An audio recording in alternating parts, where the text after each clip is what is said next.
What's up, wrestling fans? Everybody in my house is sick today, but I thought I would take a second to let you know that Blackjack Mulligan has passed away. If you didn't know already, WWE has already released a statement. And I just wanted to say thank you to Blackjack Mulligan for everything he did. Obviously, he's a little bit more before my time, as I didn't get into wrestling until 1987.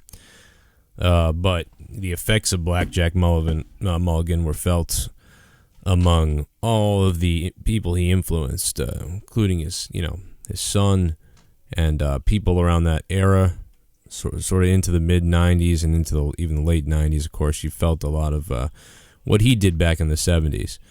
So he's a very important person. He's really looked at as one of the toughest competitors ever in professional wrestling. Played football. And he was in the WWE. He was in actually the WWF. Before the WWF, it was the WWF. He was there. I think he was managed by the Wizard, or the Grand Wizard. Did a lot of work with, Gorilla Monsoon around the time of, Bruno Sammartino and things like that. And, of course, I can't speak on all the matches and things, necessarily that he had, but everybody from that time or that watched wrestling at that time, for the most part, seemingly knows a Blackjack Mulligan match or a story, something that they, that he did that impacted them no matter what, corner of the wrestling world you were in at that time. So I just wanted to say rest in peace, Blackjack Mulligan. And if anybody here listens to my show that remembers watching Blackjack Mulligan, I don't know why I keep saying it like that. Probably because I'm sick. I'm really sick right now. Maybe I'm gonna go. But Blackjack, rest in peace, man. Thank you very much for all your service to the wrestling industry and for entertaining everybody and for being one tough son of a bitch. And that's basically all I wanted to say. WWE did release a statement saying they're saddened at the news of Robert Windham, a.k.a. Hall of Famer Blackjack Mulligan.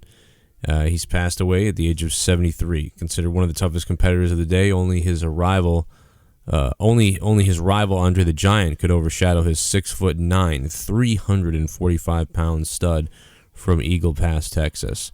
Mulligan served as a U.S. Marine in Guam and played for the New York Jets before gaining fame in the ring with his signature all-black gear. From his cowboy hat to his leather glove and his thick western mustache, Mulligan cut the figure of a dangerous outlaw in the ring and proved every bit as treacherous with his feared iron claw hold. I can remember, by the way, my dad speaking of that move and that hold. My dad was also drawn to, just a lot of the big guys, to be honest. And Blackjack Mulligan was one of them, as well as Killer Kowalski and people like that. Probably part of the only reason I knew of him before, the new Blackjack started.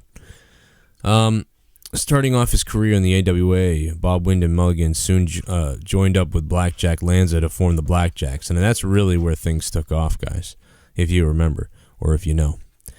But WWE goes on to thank him, tell his sort of abbreviated story here on a big page and press release that they put out earlier today.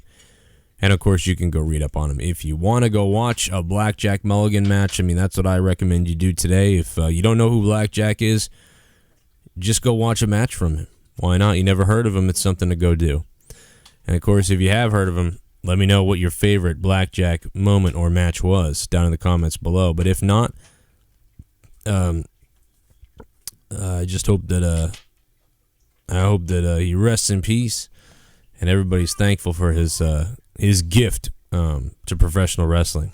Thank you for watching, and thank you for being here, guys.